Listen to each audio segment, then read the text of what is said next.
जब कुकर्म खुद मोदी जी कर रहे हैं तो उसके चेले क्या करें। जो लफ्ज उस सांसद ने बोले हैं, इतने घटिया लैंग्वेज मैं तो बोल भी नहीं सकता। ये आरएसएस के स्कूल में पढ़ के आया है। प्रधानमंत्री जी कह रहे थे कि इस संसद के अंदर जो जैसा व्यवहार करेगा उससे ही पता चलेगा कि जनता सत्ता में किसको बैठाएगी और सत्ता से बाहर किसको करेगी।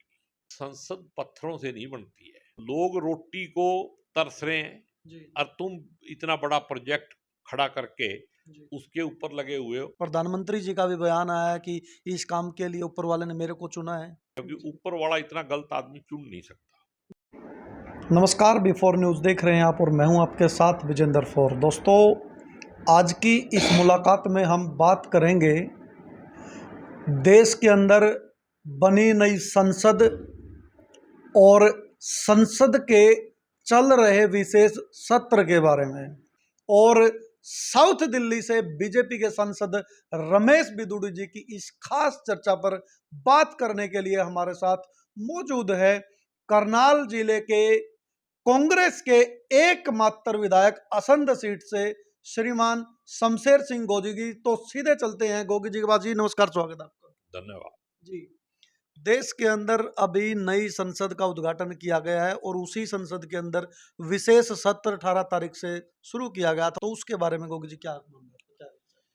देखो, नई संसद है जी और नई संसद में पहले दिन मोदी जी का भाषण सुनो आप।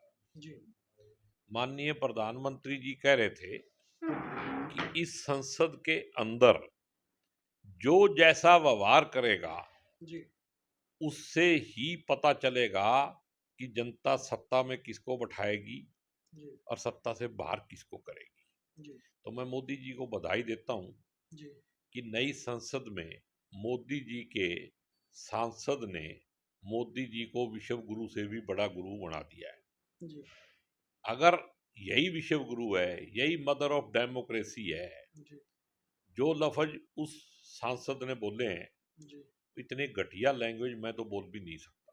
जी अपने देश के नागरिकों का, जी देश के सांसद का जी अगर आप इस तरह से मतलब आचरण। बेइज्जत करोगे, जी उसके प्रति आपका आचरण ऐसा है तो जी आम लोगों के प्रति आपका आचरण कैसा होगा। जी और इसकी सबसे बड़ी जो खूबी है जी वो ये है कि इसके साथ साथ आरएसएस का जो सांस्कृतिक और मतलब क्या कहते हैं भी ये विचार। बड़े विचारधारा है ना, जी राष्ट्रवादी विचारधारा, जी उसका भी पर्दाफाश हो रहा है।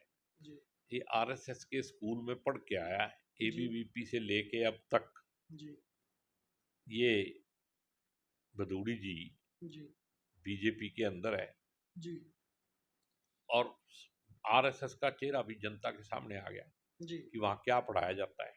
जी तो जो इंसान इंसान से नफरत करे जी वो कभी धार्मिक नहीं हो सकता। जी और जो संस्था जी इंसान को इंसान के प्रति नफरत करना सिखाए वो जी संस्था भी धार्मिक नहीं हो सकती। और मैं हमेशा कहता हूँ जी आरएसएस की विचारधारा कहीं भी सनातन धर्म से मिलती जुलती नहीं है, उसके जी खिलाफ है। जी और ये पूरी की पूरी, जी क्योंकि आरएसएस अगर राष्ट्रवादी होती, जी अगर देश प्रेमी होती जी तो अपने आप को देश के कानून में रजिस्टर्ड कराए। जी जिनको ये आतंकवादी कह रहे हैं जी उन्होंने तो अपनी संस्थाएं इसी देश के कानून में रजिस्टर्ड करा रखी। लेकिन मोदी जी की एक सांसद कहती है कि नथुराम गोडसे का हम मंदिर बनाएंगे, उसकी पूजा करेंगे। जी और दोबारा से महात्मा गांधी जी को गोलियां मार के जी 30 जनवरी को जी जुलूस निकाला जाता है इस देश के राष्ट्रपिता के साथ।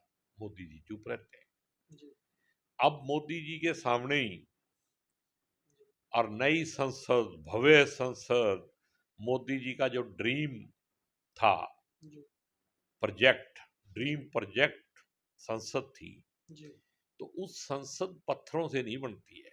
जी संसद देश को अंदर किस विचारधारा से देश चलेगा जी उसकी कीमत है, तब संसद है। जी तो तो मोदी जी ने ये साबित कर दिया जी कि जो वो शेड्यूल रखा था ना, क्या था वो, जी सूक्ष्म और जो नहीं, शोक स्तंभ अच्छा नहीं, एक वो शंडोल सा अंदर रख रखा अच्छा है, अच्छा ठीक सत्ता स्थानांतरण सत्ता वाला हस्तांतरण वाला। जी तो जब ये राजतंत्र सिंगोल की सिंगोल शंगोल है वो, जी सिंगोल मेरे को तो उसका नाम याद भी नहीं करना है, जी क्योंकि मेरा लोकतंत्र में विश्वास है, जी राजतंत्र में विश्वास ही नहीं है। जी तो जब कुकर्म खुद मोदी जी कर रहे हैं तो उसके चेले क्या करें। जी तो संसद को जिस मंशा, जी जिस नीयत से बनाया गया था, जी उसका परिरूप राम बिधूड़ी जी के भाषण में आ गया, जी और पूरी दुनिया ने देख लिया। अब उसको चाहे तुम एक्सपंज कर दो जी और चाहे रखो, जी पूरी दुनिया में देश की इतनी इज्जत बढ़ी है जी कि शायद मोदी जी पिछले 9.5 साल में इतनी इज्जत नहीं बढ़ा पाए थे, जी जितनी उनके एक सांसद ने उनकी इज्जत जो है पूरी दुनिया में बढ़ा दी है। जी गोगी जी, जिस टाइम सेंट्रल विस्टा का ये न्यू पार्लियामेंट का प्रोजेक्ट लाया गया तो कांग्रेस के द्वारा इसका विरोध किया गया था और बीजेपी के द्वारा आरोप लगाया गया था कि कांग्रेस का कमीशन जो है वो बंद हो रहा है, इसलिए कांग्रेस इसका विरोध कर रही है। देखो, कांग्रेस ने इसलिए विरोध नहीं किया था कि आप ना बढ़ाओ। जी कांग्रेस ने उस टाइम इसलिए विरोध किया था कि कोविड के अंदर जी देश की आर्थिक स्थिति इतनी खराब हो चुकी है कि लोग गरीब हो रहे हैं, जी और गरीबी की रेखा से नीचे 23 करोड़ जो लोग कांग्रेस के राज में जी गरीबी रेखा से बाहर आए थे, जी वो दोबारा से उससे ज्यादा नीचे हो गए। जी तो लोग रोटी को तरस रहे हैं, जी और तुम इतना बड़ा प्रोजेक्ट खड़ा करके जी उसके ऊपर लगे हुए हो। तो ये सारी जो बातें हैं, ये तो इनका एक प्रचार तंत्र है जी कांग्रेस को बदनाम करने का। जी कांग्रेस संसद भवन, अगर ये संसद भवन कांग्रेस ने बनाया होता तो ये संसद भवन में इस तरह के लोग थोड़ी बोलते। जी इन्होंने मर्यादा ही तोड़ दी। जी शुरू में उसका उद्घाटन किया तो जी राष्ट्रपति को नहीं बुलाया। जी तो इनका तो सिस्टम ही दूसरा है।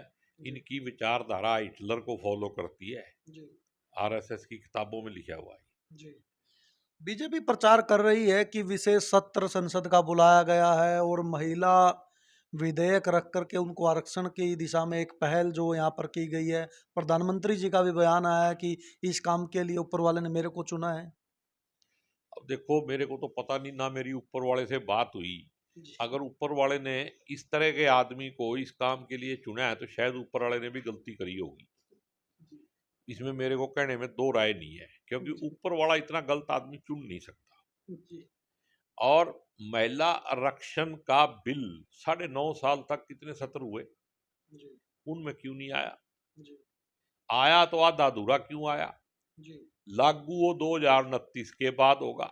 जी तो ये तो सिर्फ जुमला है वोट बटोरने का, जी जो कामयाब नहीं हुआ। बहुत ज्यादा इसके ऊपर शोर मच गया। जी और इस विशेष सत्र की विशेष उपलब्धि कल जो मैंने आपको सारी कहानी बताई है, जी वो ये है कि आरएसएस की स्कूल में पढ़े हुए लोग जी कैसी विचारधारा रखते हैं, और एक एमपी दूसरे एमपी की प्रति क्या जी भावना रखते हैं, जी और पूरे देश में आम आदमी के प्रति इन क्या लोगों की बात क्या भावना है, वो जी पूरी दुनिया के सामने आ गई। इस विशेष सत्र की सबसे बड़ी यही उपलब्धि है, जी और यही चार चांद लगाएगी मोदी जी के आने वाले समय में। जो 24 इतिहास लिखा जाएगा, जी तो ये मोदी जी के लिए लिखा जाएगा। वो कलंक के रूप में होगा या उपलब्धि के रूप में होगा, ये इतिहासकार ही इसका फैसला करेंगे।